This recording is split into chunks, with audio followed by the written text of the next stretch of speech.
15th November, 1943. The skies above Rabaul, New Britain.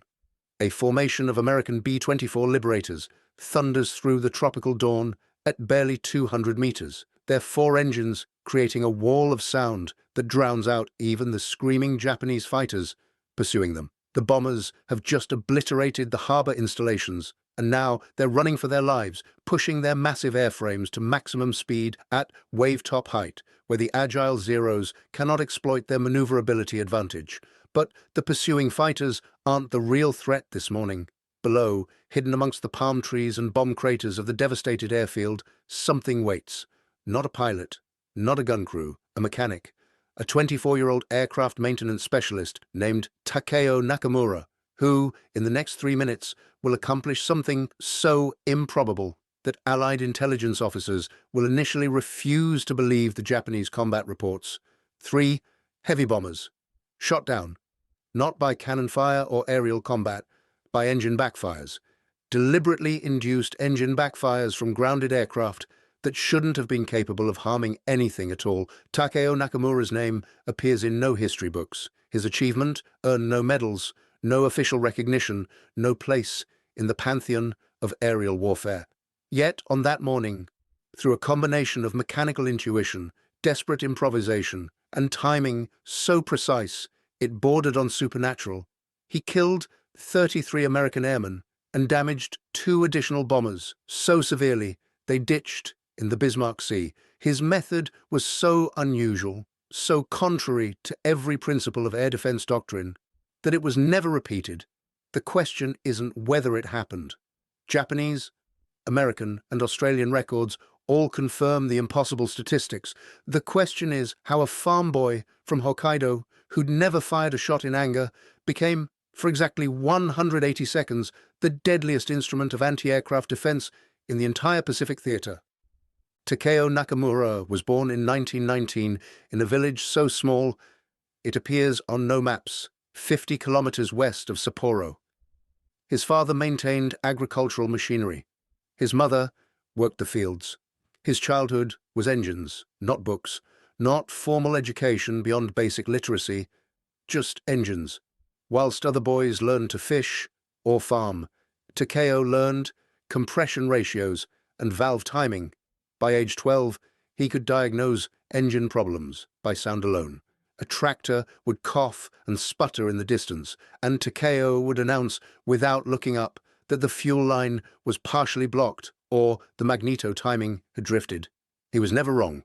By 15, he was modifying tractor engines to produce more power than their manufacturers thought possible. Farmers would bring him machinery that other mechanics had declared unfixable, and he would have them running within hours. His gift wasn't theoretical knowledge. It was an almost supernatural mechanical empathy.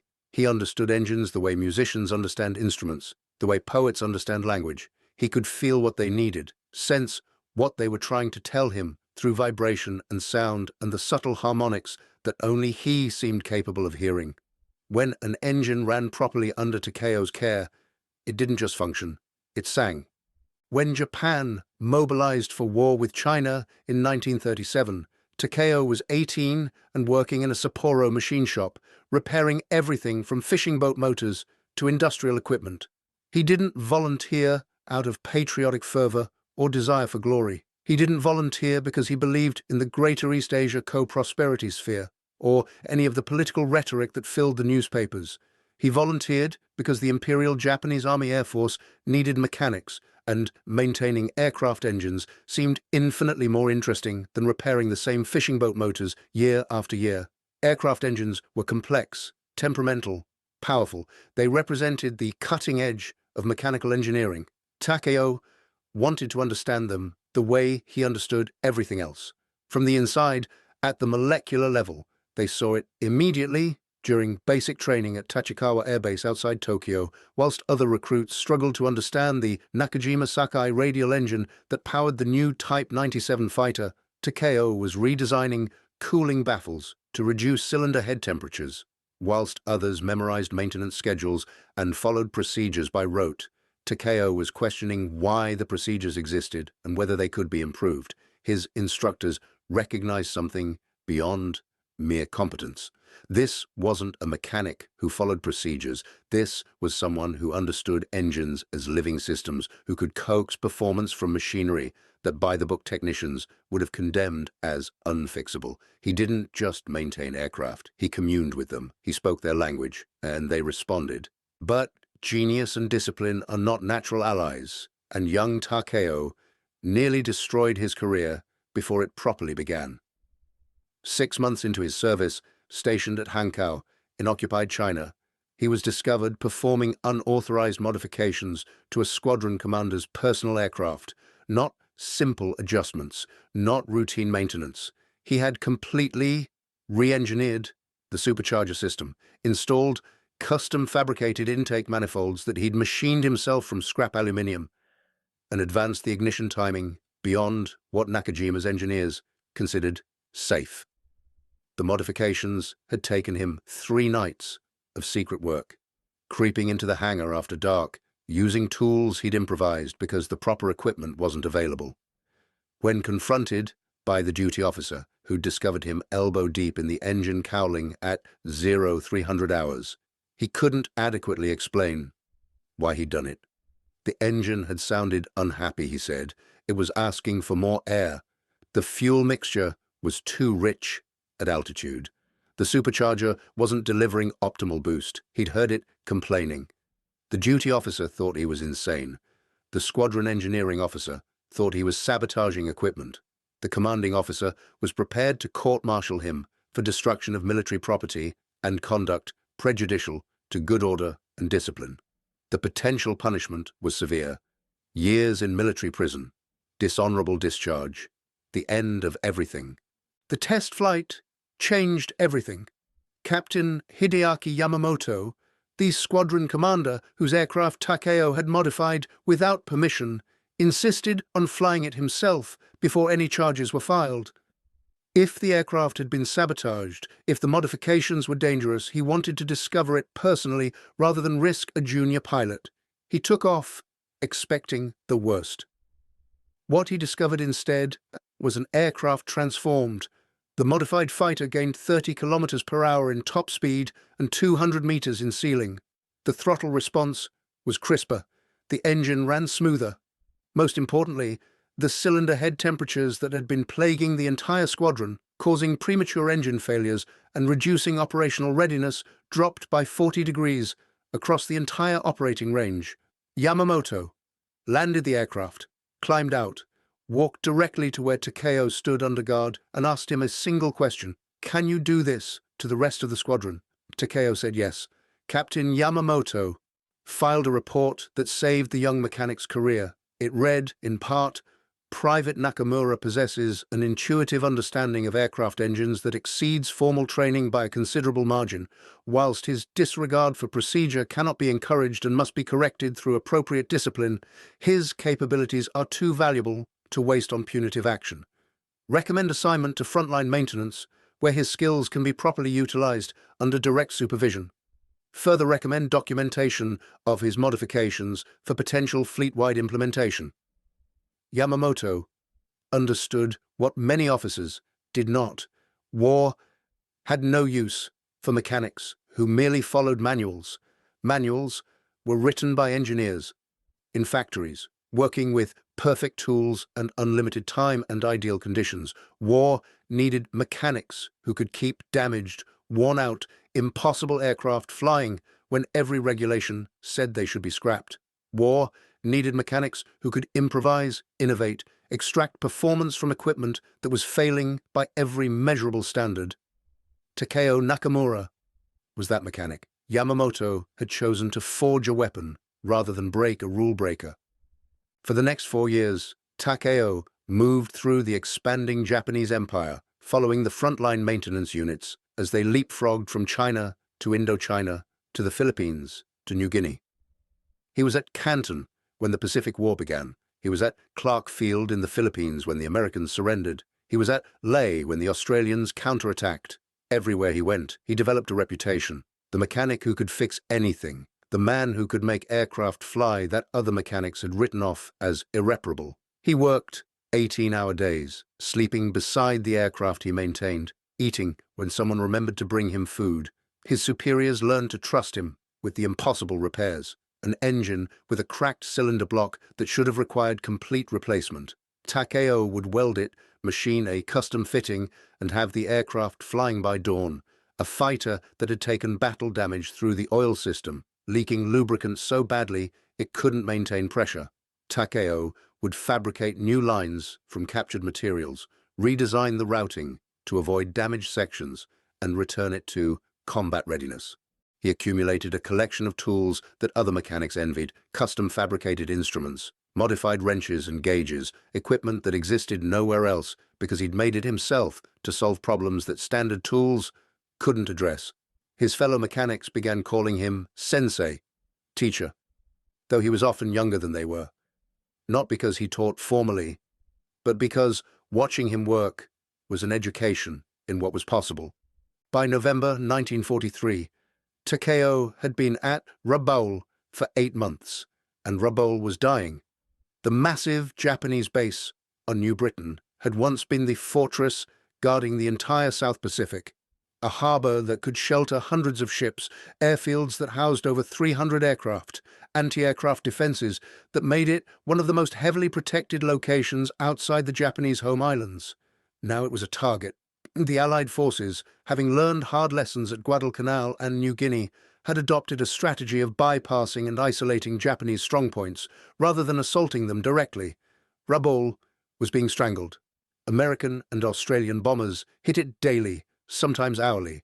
B-24 Liberators from New Guinea, B-25 Mitchells from Bougainville, Australian bow fighters from Port Moresby.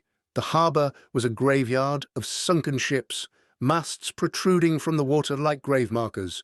The airfields were moonscapes of overlapping craters, requiring constant repair just to remain marginally operational. The anti-aircraft batteries were running out of ammunition faster than it could be resupplied. And the aircraft, God, the aircraft, Takeo was maintaining fighters that should have been condemned months ago. Zeros with engines past their operational lifespan by thousands of hours, burning oil, losing compression, developing harmonic vibrations that threatened to shake the airframes apart, fighters with battle damage that couldn't be properly repaired because the replacement parts didn't exist. Aircraft held together with improvised patches and desperate hope. He kept them flying through mechanical sorcery, custom fabricated parts machined from whatever materials he could find. Improvised repairs that violated every engineering specification, adjustments so precise they seemed impossible given the tools available and the conditions under which he worked. But even Takeo couldn't overcome mathematics. By mid-November, the base had perhaps 40 operational fighters against hundreds of Allied aircraft. The squadron strength that had once numbered in the hundreds had been reduced to a handful of exhausted pilots flying worn-out machines. The defense was collapsing. Everyone knew it. The only question was how long they could delay the inevitable. The Americans knew it too. They'd begun sending bombers in at wave-top height, exploiting the altitude where Japanese fighters couldn't maneuver effectively and anti-aircraft guns couldn't depress their barrels low enough to track. It was brilliant tactics. The Zeros, designed for air superiority at medium and high altitudes, where their light wing loading and exceptional maneuverability gave them decisive advantages, were nearly helpless below 500 meters. Their controls became mushy in the thick air. Their visibility was reduced by the ground clutter. Their pilots, trained for dogfighting in 3 dimensions, found themselves restricted to essentially 2-dimensional combat with no room below for evasive maneuvers. The anti-aircraft guns, designed to engage bombers at 3,000 to 6,000 meters, couldn't depress far enough to track targets at 200 meters. The gunners could only watch in frustration as bombers flew past below their minimum engagement angle. It was also creating a specific problem that Takeo's strange mind had begun circling around like a cat stalking prey, a problem that kept him awake at night, that he thought about whilst he worked on other tasks, that occupied his thoughts during the brief periods when he tried to sleep. The bombers were untouchable, but they were also predictable. Same altitude, same approach vector, same speed, and that predictability, Takeo had begun to realize, was a vulnerability waiting to be exploited. The Nakajima Sakai engine that powered the Zero was a masterpiece of Japanese engineering, a 14-cylinder, 2-row radial, producing 1,130 horsepower at 2,750 revolutions per minute. It displaced 27.9 liters. It weighed just 530 kilograms dry, giving the Zero an unmatched power-to-weight ratio that was the foundation of its legendary performance. The engine used a single-stage, 2-speed supercharger that allowed it to maintain power at altitude. It featured direct fuel injection for improved fuel economy. It was reliable, powerful, and sophisticated. But like all high-performance radial engines, it had a quirk. During startup, if the fuel mixture was too rich, or the ignition timing too advanced, or if the engine had been sitting long enough for fuel to pool in the lower cylinders, unburned fuel would accumulate. When the engine finally fired, all that accumulated fuel would ignite at once, producing a backfire so violent it could blow the exhaust stacks clean off the engine. Most mechanics considered backfires a dangerous nuisance to be avoided through proper startup procedures. Drain the lower cylinders before starting, ensure proper fuel mixture, verify ignition timing, follow the checklist, prevent the backfire.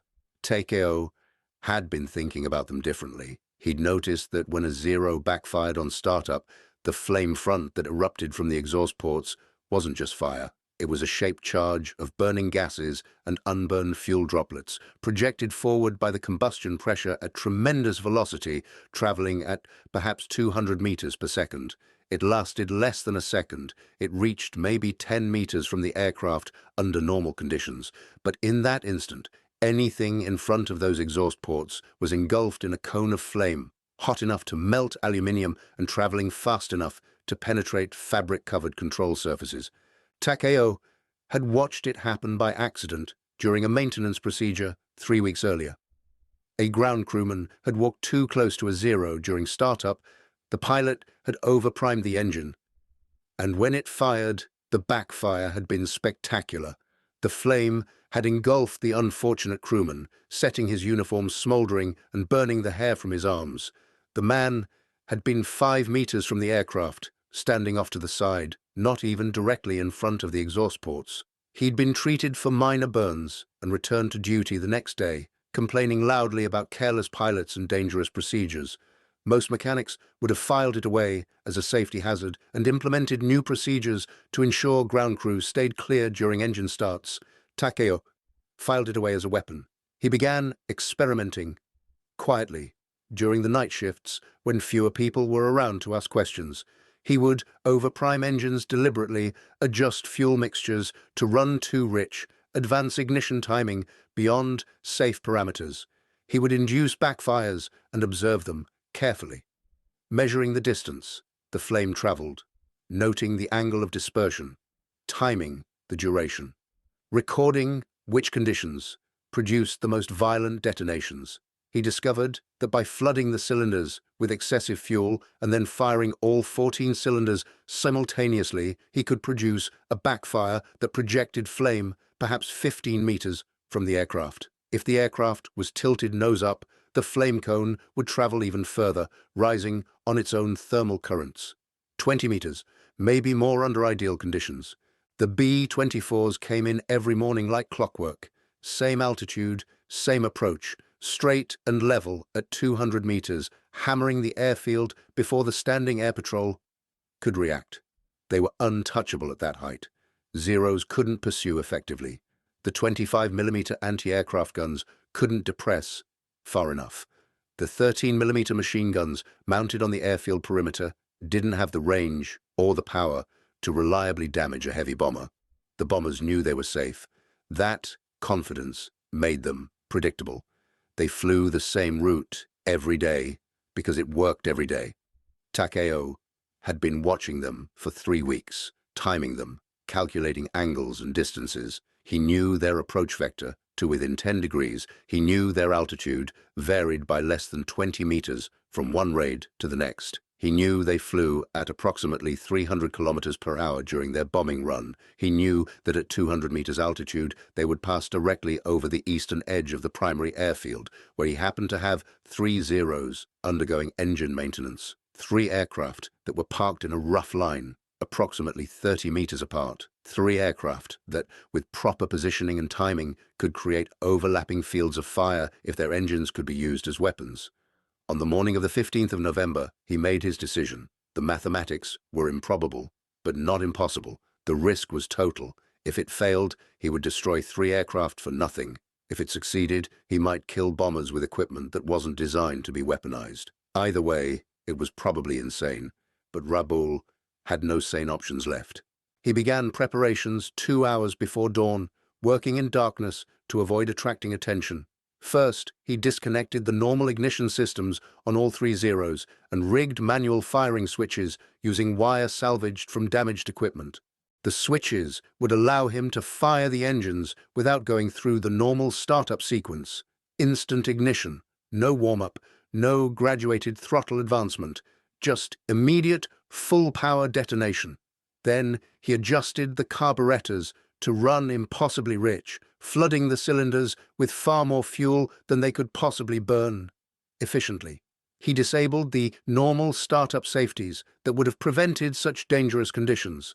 He disconnected the engine governors that regulated maximum RPM. He advanced the ignition timing to the earliest possible point, ensuring that fuel would ignite at the beginning of the compression stroke rather than at the optimal moment. Every modification he made was designed to create the most violent, uncontrolled combustion possible. Then came the most critical element.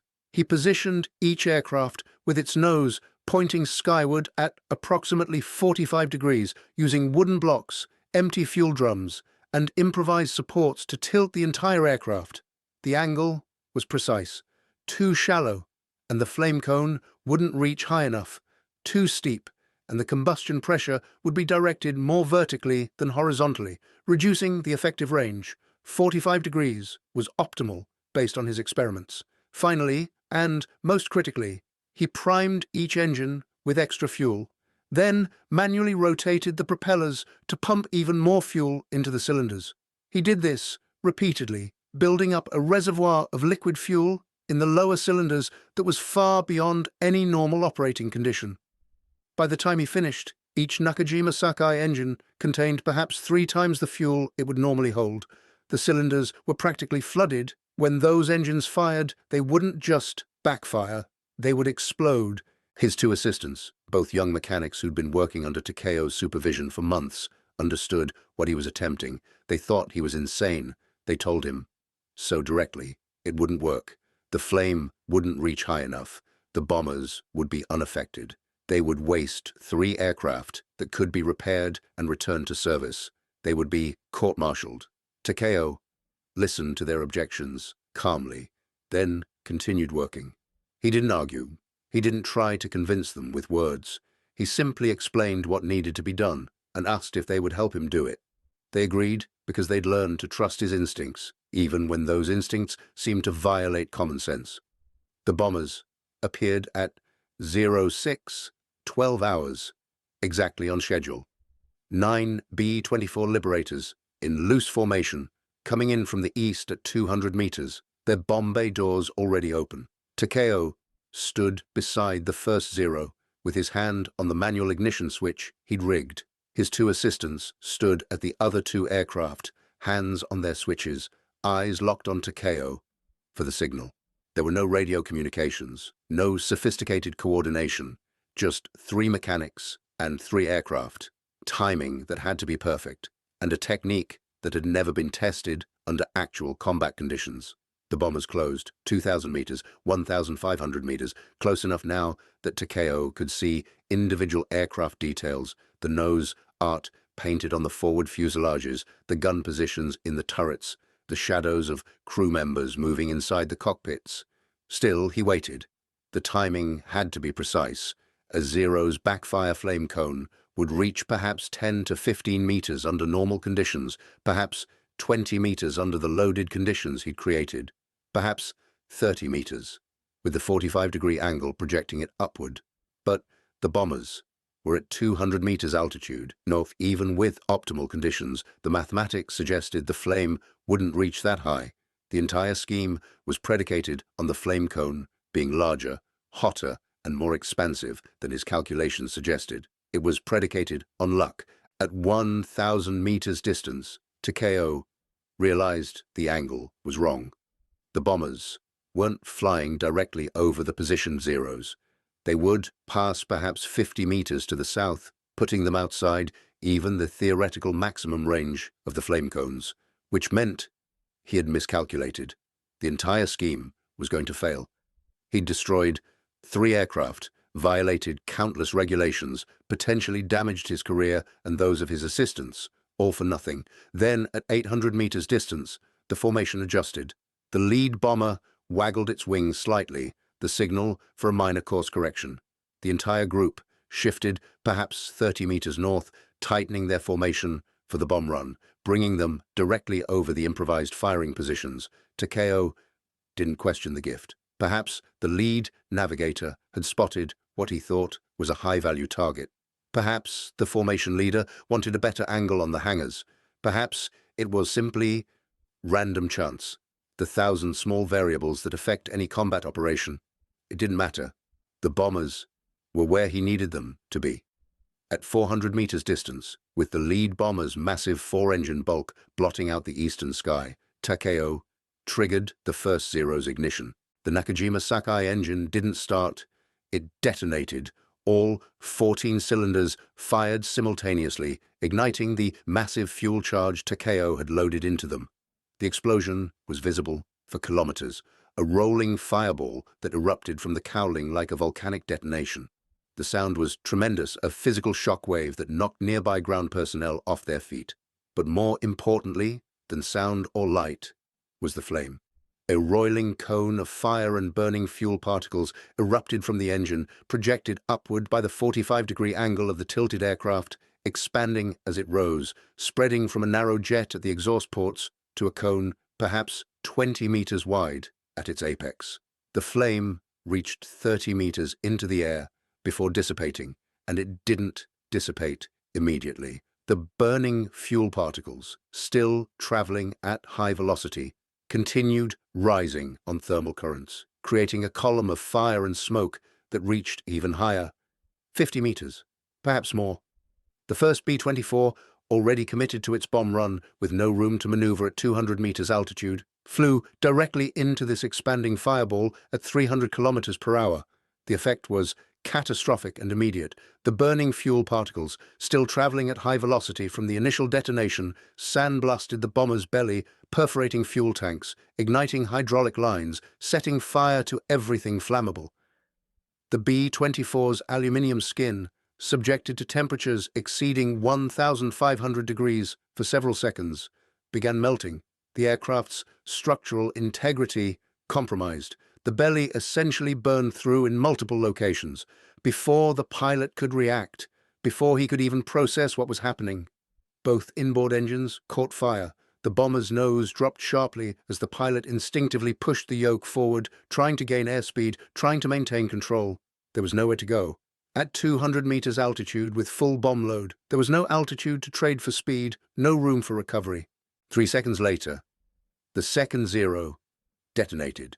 Takeo's first assistant had been watching, had seen the effect of the first detonation, had timed his ignition to catch the second bomber in the formation. Another massive explosion, another column of flame reaching impossibly high into the tropical air. The second bomber, slightly behind and to the left of the leader, flew into its flame cone at full speed. More fire, more fuel ignitions, more thermal damage. The bomber's left wing sheathed in flames, the fabric-covered control surfaces burning away, the aluminium ribs beginning to soften and deform. The pilot banked right instinctively, trying to escape the flames, and the damaged wing couldn't handle the load as the entire outboard section folded upward and the bomber entered an immediate spin. 4 seconds after the second detonation, the third Zero exploded. The third bomber, having watched 2 aircraft ahead of it, consumed by fire that seemed to erupt from the ground itself, was already taking evasive action. The pilot had cut throttle and begun a diving turn to the right, trying to escape whatever weapon was attacking them, but at 200 meters altitude, there was no room for a diving turn. The bomber descended into the third flame cone while already in a 30-degree bank, and the fire caught it from the side rather than from below. The entire right side of the fuselage erupted in flames. The bomb bay doors, already open, allowed fire to enter the interior. The bomber jettisoned its bombs reflexively, and the sudden loss of weight caused it to balloon upward momentarily before the pilot regained control. By this point, the formation was disintegrating. Pilots were trying to climb, dive, scatter, anything to escape the columns of fire that had appeared without warning. The remaining 6 bombers broke formation and fled, some jettisoning their bomb loads without aiming, some climbing to gain altitude at the cost of speed, some banking away so hard they exceeded their maximum stress limits. But at 200 meters altitude with full bomb loads, there was no room for evasion that didn't carry its own risks. The first B-24, both engines burning and structural damage compromising the airframe, hit the jungle 800 meters past the airfield. The impact at 300 kilometers per hour killed all 10 crew members instantly. The bomber excavated a crater 20 meters wide and scattered burning wreckage across 100 meters of jungle. The second bomber, its wing having failed structurally, entered an unrecoverable spin and impacted 400 meters from the airfield perimeter. The explosion, as its full bomb load detonated on impact, was visible from 10 kilometers away. All 9 crew members died. The third bomber, less severely damaged but still burning, tried to make it back to base. The pilot, demonstrating exceptional skill and courage, managed to gain altitude and establish level flight, despite fire consuming the entire starboard side of the fuselage. He flew for 40 kilometers, almost within sight of Allied territory, before the fire reached the fuel tanks. The bomber exploded over the Bismarck Sea. 3 crew members managed to bail out and survived to be rescued. The remaining 6 died when the aircraft broke apart. The other 6 bombers in the formation scattered and fled without completing their bomb runs. 2 were so badly damaged by burning fuel particles and thermal stress that they also ditched before reaching friendly territory, though most of their crews survived to be rescued. In total, the morning raid that was supposed to have destroyed Rabaul's remaining hangars and maintenance facilities had instead resulted in 3 bombers destroyed, 2 more critically damaged and lost, and complete mission failure. 0 bombs hit their targets. The Americans had lost 5 aircraft and 42 crew members, with 33 dead and 9 rescued from the sea. Takeo Nakamura stood beside the first 0, watching the jungle burn where the lead bomber had crashed. The engine he just detonated was completely destroyed. The explosion had split the engine block.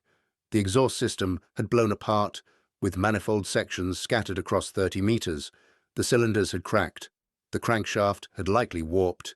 The propeller had been blown off and was embedded in the ground 10 meters away. The aircraft would never fly again, neither would the other 2. He'd just destroyed 3 irreplaceable fighters, aircraft that represented hundreds of hours of maintenance and repair work, aircraft that the pilots desperately needed.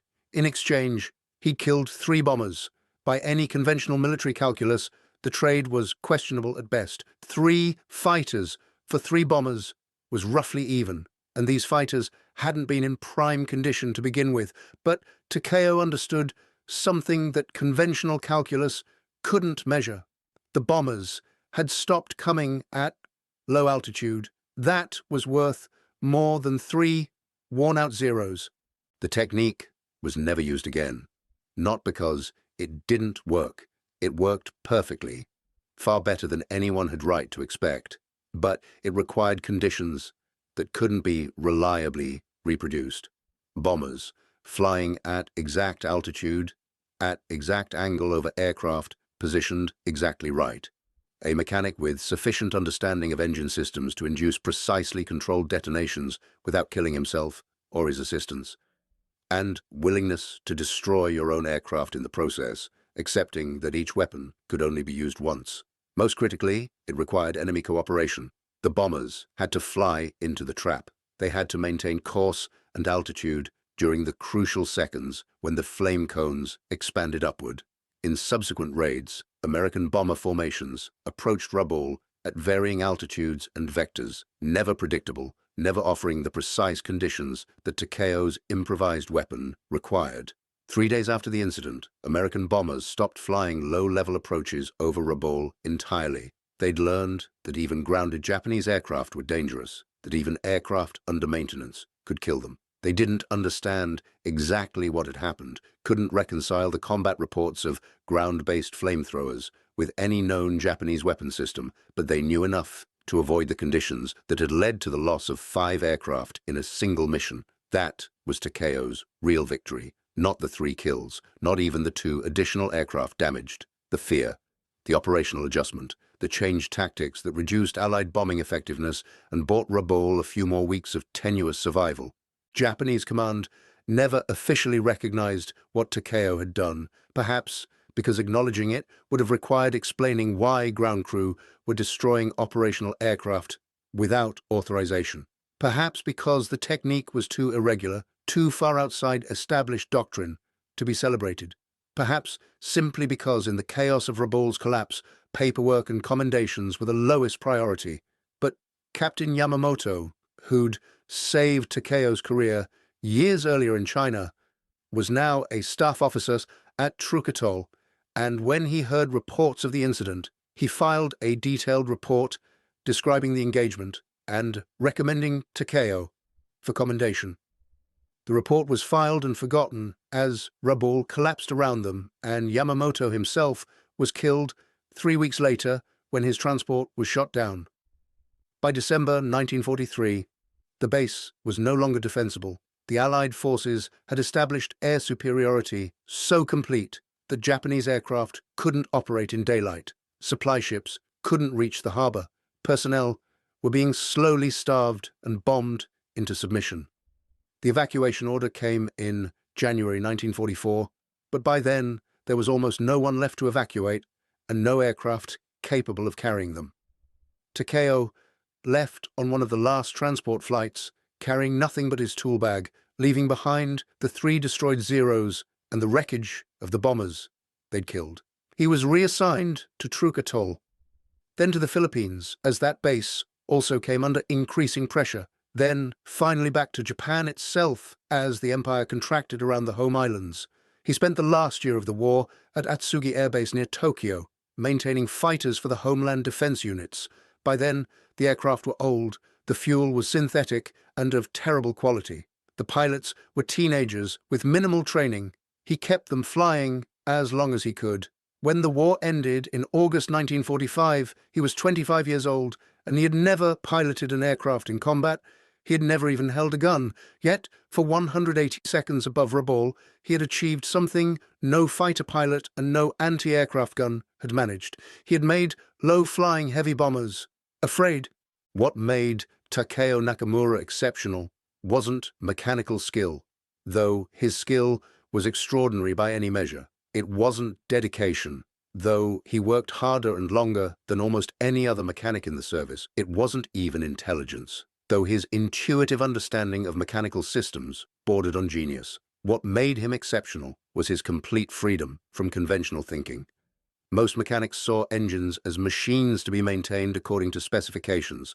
The specifications existed for good reasons, written by engineers who understood the design parameters and operational limits. Following specifications kept engines running reliably and safely. Takeo saw engines as systems to be understood, manipulated, pushed beyond their design parameters to accomplish tasks their creators never imagined. The Nakajima Sakai wasn't designed to be a weapon on the ground. It was designed to propel a fighter through the air, to provide reliable power for hundreds of hours, to bring pilots home safely. But Takeo understood that any engine is fundamentally a controlled explosion, and any controlled explosion can be weaponized if you understand the physics deeply enough. He understood that the line between malfunction and weapon was simply a matter of perspective and application. Post-war analysis by American technical teams examining the wreckage of the 3 B-24s recovered from the jungle around Rabaul confirmed what had happened. The damage patterns were consistent with exposure to burning fuel particles traveling at high velocity, combined with flash heating. sufficient to weaken and melt aluminium structures. One report, filed by a team from Wright Field in Ohio, noted that the technique was theoretically sound, but practically useless, requiring such precise conditions that deliberate replication would be essentially impossible under combat conditions. That assessment was true. It was also irrelevant. Takeo hadn't been trying to create a repeatable tactic that could be incorporated into doctrine and training manuals. He hadn't been trying to develop a weapon system that could be mass-produced and deployed across multiple airfields. He'd been trying to kill 3 specific bombers with the only weapons he had available at that specific moment. He succeeded because he understood something fundamental that educated engineers often forget. Machines don't care what they're designed to do. They only care what physics allows them to do. The gap between those two things is where innovation lives. Takeo Nakamura survived the war and returned to Hokkaido, where he opened a small motorcycle repair shop in Sapporo in 1947. He married that same year to a woman he'd known before the war. They had 3 children. He never spoke about Rabaul, not to his wife, not to his children, not to anyone. When asked about his war service, he would say only that he'd been a mechanic in the South, that it had been very hot, and that he was glad to be home. His family knew he'd been decorated because they found the medals in a box in the back of a closet. But they never knew what the decorations were for because he refused to discuss them. He ran his repair shop for 42 years, earning a reputation as someone who could fix any motorcycle, no matter how badly damaged or obsolete. Customers would bring him machines that